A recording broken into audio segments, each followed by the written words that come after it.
राम मंदिर का निर्माण अष्टकोणीय होगा। गर्भगृह के सामने होंगे विशालकाय 3 मंडप। एक साथ 25,000 श्रद्धालु बैठकर कर सकेंगे आराधना। गर्भगृह में 1 जून से शिलाओं का संयोजन होगा शुरू। सीएम योगी आदित्यनाथ करेंगे गर्भगृह के पत्थर का पूजन। अयोध्या में बन रहे राम मंदिर का निर्माण कार्य तेजी से हो रहा है। प्लिंथ का निर्माण अंतिम चरण में है। 1 जून से गर्भगृह के निर्माण पर काम शुरू हो जाएगा। गर्भगृह अष्टकोणीय होगा।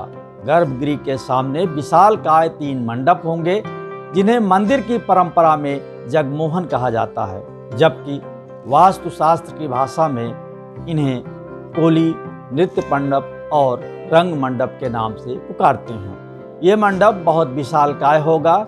इसमें एक साथ 25,000 श्रद्धालु बैठकर पूजन अर्चन और भगवान की आराधना कर सकेंगे। पूरा मंदिर 380 फीट लंबा, 250 फीट चौड़ा और 261 फीट ऊंचा होगा। 3 तल के मंदिर में 392 स्तंभ होंगे।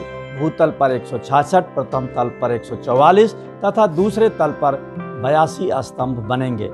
राम मंदिर का निर्माण के इस विशेष शो में आइए जानते हैं रामलला परिसर में बन रहे मंदिर की प्रगति यात्रा के बारे में।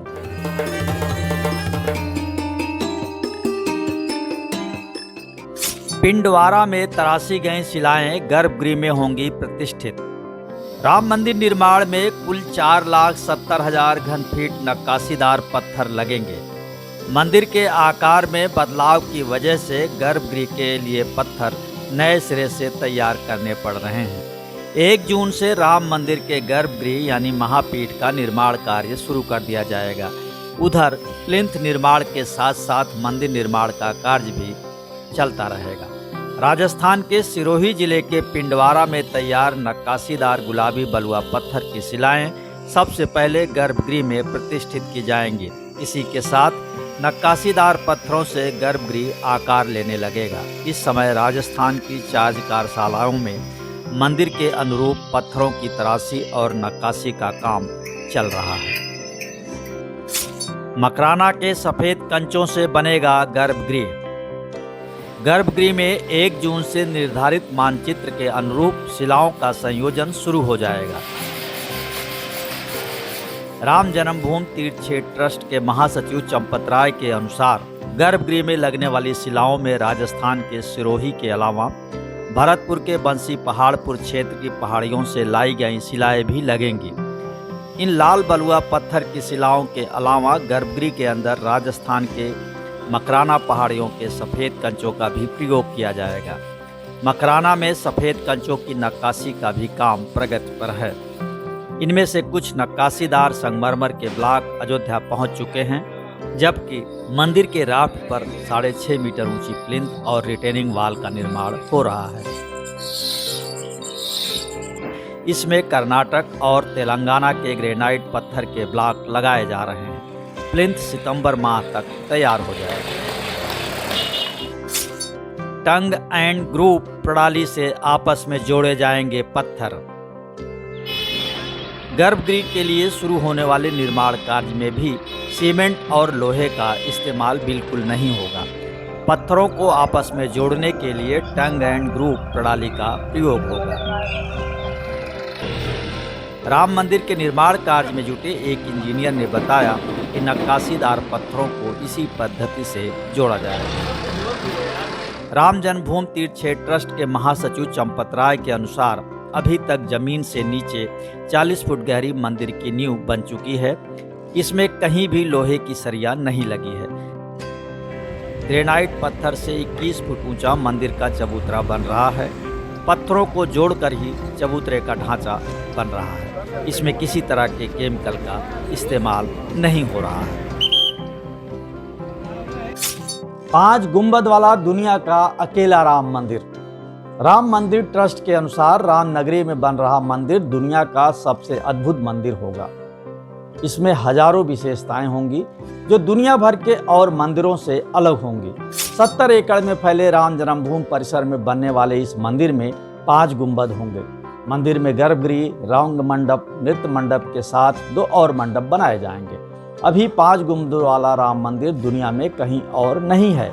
इस मंदिर का निर्माण आधुनिक तकनीक से वैदिक पद्धति पर हो रहा है। मंदिर की दीवारों पर वैदिक परंपरा के देवी देवताओं और यक्ष यक्षिणियों की मूर्तियां उत्कीर्ण होंगी। इन तमाम विशिष्टताओं के साथ ही मंदिर में आधुनिक व्यवस्थाएं होंगी। मंदिर में ऑटोमेटिक साउंड और लाइटिंग होगी। ऑटोमेटिक एक्सरे मशीनें, स्क्रीन मशीनें और पासवर्ड से खुलने वाले लॉकर होंगे। 8 एकड़ का होगा परकोटा। राम मंदिर का निर्माण तो 2.7 एकड़ में ही होना है, लेकिन मंदिर का संपूर्ण परकोटा 8 एकड़ का है। इसमें परिक्रमा मार्ग भी समाहित होगा। 8 एकड़ के अलावा 75 एकड़ के राम जन्मभूमि परिसर का शेष हिस्सा सांस्कृतिक उपनगरी के तौर पर विकसित होगा। इसमें विशाल उद्यान, हनुमान जी की विशाल प्रतिमा, यज्ञ मंडप, वैदिक परंपरा पर केंद्रित शोध केंद्र, पुस्तकालय, मुक्ताकाशी रंगमंच बनाया जाएगा। इसके अलावा यहाँ विशाल भोजनालय, मंदिर आंदोलन के स्मारक आदि का संयोजन होगा। परकोटा भी लाल बलुआ पत्थर से निर्मित किया जाएगा। परकोटा में 8-9 लाख घन फीट पत्थर का प्रयोग होगा। मंदिर की सतह को सरयू के भूगर्भीय प्रवाह से बचाने के लिए रिटेनिंग वॉल का निर्माण भी मंदिर निर्माण के साथ साथ जारी रहेगा। दिसंबर 2023 तक मूल गर्भगृह में विराजेंगे रामलला।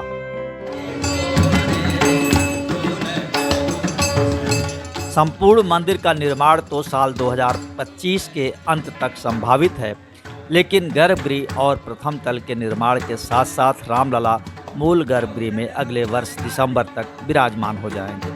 अभी रामलला वैकल्पिक गर्भगृह में विराजमान हैं। रामलला के मंदिर के गर्भगृह में स्थापित होने वाला विग्रह कैसा हो, विग्रह की प्रतिष्ठा कैसे की जाए, इस पर चर्चा के लिए देश भर के मूर्धन्य धर्माचार्यों और संतों को रामनगरी में आमंत्रित किया गया है। 12 जून को संत सम्मेलन में साधु संत और धर्माचार्य इस पर सामूहिक चर्चा करेंगे। इसी सिलसिले में श्री राम जन्मभूमि तीर्थ क्षेत्र ट्रस्ट के अध्यक्ष महंत नृत्य गोपाल दास महाराज के जन्मोत्सव का शुभारंभ 4 जून को मुख्यमंत्री योगी आदित्यनाथ करेंगे। इस कार्यक्रम में राजनीतिज्ञों के अलावा प्रमुख रूप से मंदिर आंदोलन से जुड़े देश भर के धर्माचार्य भी शामिल हैं। जून का महीना मंदिर निर्माण के लिए बहुत महत्वपूर्ण। आगामी जून माह राम मंदिर निर्माण के लिए बहुत महत्वपूर्ण होगा। एक ओर जहां गर्भगृह में पत्थर लगाने का काम शुरू होगा, वहीं दूसरी ओर गर्भगृह में लगने वाले विग्रह की चर्चाओं पर भी विराम लग जाएगा। साधु संतों के निर्णयों के अनुरूप ही गर्भगृह में रामलला की प्रतिमा का निर्माण होगा।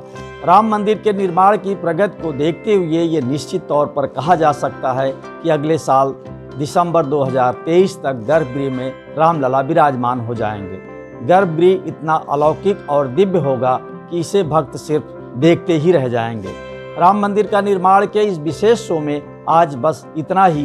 ये शो आपको पसंद आया तो लाइक करें, शेयर करें और हाँ, कमेंट बॉक्स में अपनी बात जरूर लिखें। अगले हफ्ते फिर मिलेंगे कुछ और नई जानकारियों के साथ। तब तक के लिए अलविदा।